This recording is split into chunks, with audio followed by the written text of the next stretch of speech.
Hey everyone, and welcome back to the channel. It's Daki here, and today we're going to still continue to look at classes and specs in BFA. And continuing on from the Rogue, Outlaw Rogue, we've got the Assassination Rogue today. So today, guys, we're going to do a quick, simple video. Now, the reason why it's going to be quick is because there's not a huge amount of differences between the Legion Assassination Rogue and the BFA Assassination Rogue. But enough on that, let's continue on and just go through the changes here. Now, the first changes you see when you go to Wowhead is just a whole bunch of attack power changes, cooldown changes. You do see a couple of energy changes here, guys, to the cost of abilities. But more than that, guys, any more than that, there's not a huge amount of differences. The actual base abilities you get in Legion are generally the same base abilities you're going to get in BFA. So let's continue down here and have a look at a couple of the new changes or removed abilities and new abilities.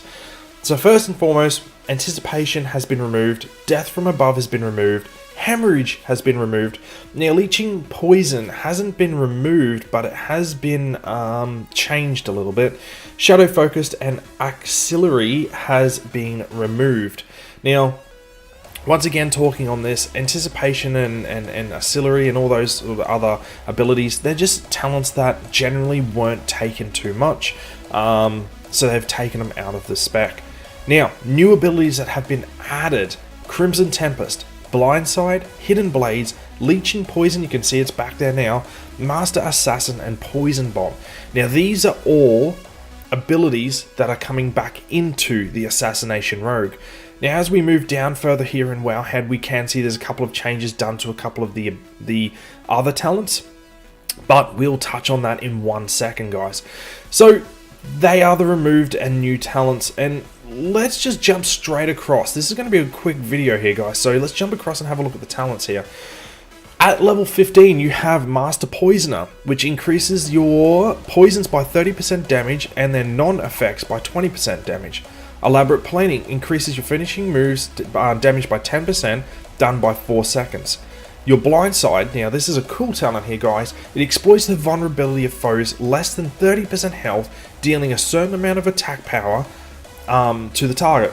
Mutilate has a 25% chance to make your next Blindside free and usable on any target, regardless of health. This is a pretty cool talent, guys. I'd love to try and test this out on BFA Live, and we will when we get there. Now, level 30 talents, you've got Night Stalker. While stealth is active, you move 20% faster and your abilities deal 50% more damage. It's the same, hasn't changed. So Subterfuge, your abilities requiring stealth can be used for 3 seconds after stealth breaks. Pretty well self-explanatory. And Master Assassin is the same, where stealth is active for 3 seconds after breaking stealth. Your critical strike chance is increased by 50%. Pretty cool row there, guys. Now, level 45, I'm not going to touch on this too much, but you've still got Vigor, you've got Deeper Stratagem, and you've got Marked for Death. So that's a pretty self-explanatory row there. Now, level 60, you have Leeching Poison. This is where Leeching Poison comes back into it, and it adds a Leeching Poison effect to your Deadly Poison and Wounding Poison, granting you 10% leech. It's a pretty self-explanatory, it's a baseline survivability talent, guys. It's going to give you that 10% leech regardless of what you're doing. Elusiveness has always been elusiveness, and Cheat Death is always going to be Cheat Death. Now, moving on to the level 75 talents, you've got Internal Bleeding.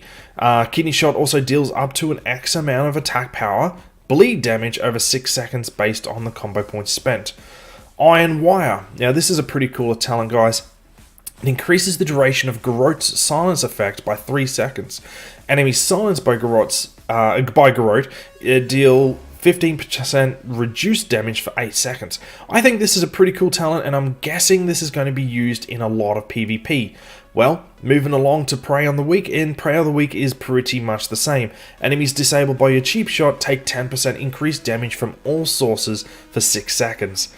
Level 90 talents, we have Venom Rush. Mutilate refunds 5 energy when used against a poison target. Pretty cool baseline ability.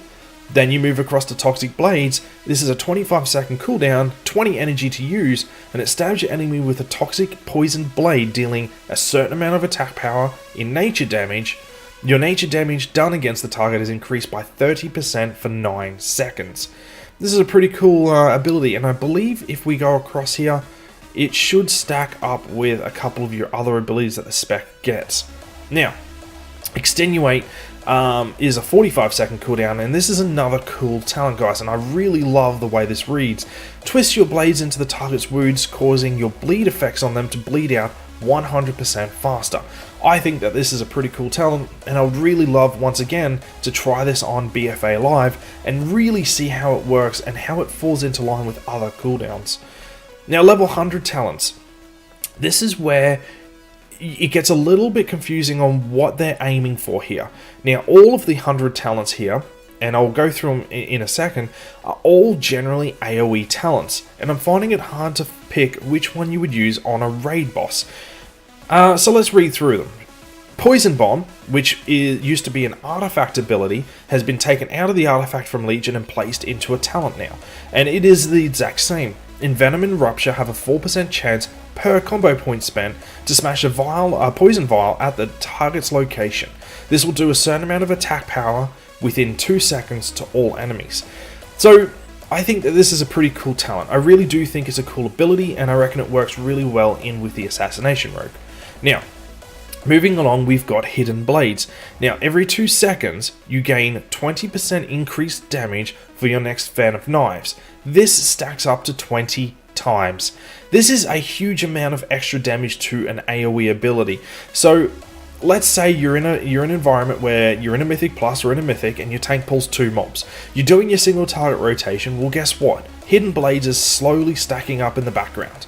Then, the next pull that the tank does is a massive 10 mob pack. Well, you run in, you use your fan of knives, you're going to do a significant amount of damage from those fan of knives. And I think this is a pretty cool baseline or passive ability.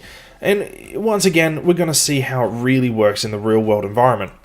Now, your last talent here, guys, is Crimson Tempest. Now, Crimson Tempest is a finishing move as such, and this is to replace the Death from Above talent, but it's sort of a hybrid. It's not the exact same as Death from Above, it's a little bit different. So, it's a finishing move that slashes all enemies within 10 yards, dealing instant damage and causing victims to bleed out for additional damage.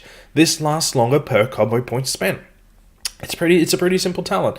I would love to see this Crimson Tempest ability to have a cool, what would you call it, look to it. I would really love it to look fantastic. And we're going to see that when BFA goes live. This is where I'm starting to find what would be best to use on, say, a raid boss if you were to take an Assassination Rogue into a raid boss. I'm guessing Poison Bomb would be the way to go, as it's a nice passive that would eventually work. Hidden Blades on a raid boss, on a single target raid boss with no ads, I don't see you using that. It's going to be a waste of talent. Crimson Tempest, on the other hand, could be a very good substitute to Poison Bomb on a single target raid boss, but it also offers you another ability to hit, and you've got to then basically generate energy and use your combo points. So is it worth wasting the energy and combo points, or is it still best just to go to Poison Bomb? Well, I guess only time will tell, and we're only going to see this in BFA Live. So guys, it is going to be a very quick video here. It's not going to be too long because your Assassination Rogue is not going to get changed that much. There are a few changes here and there, and there is a few changes to the talent system, but there's nothing significant. And if you love the way the Assassination Rogue works here in Legion, you're definitely gonna love the way it works in BFA. It is not a significant change here, guys. So with that said, thank you so much for watching this video. If I've missed anything or I've explained something incorrectly, please leave a comment down in the comments section. I do also have a Discord, guys, and the Discord link's going to be in the description, so if you want to join that Discord, please do so. It would be great to see a lot of people there. And until next time, guys, have a great day.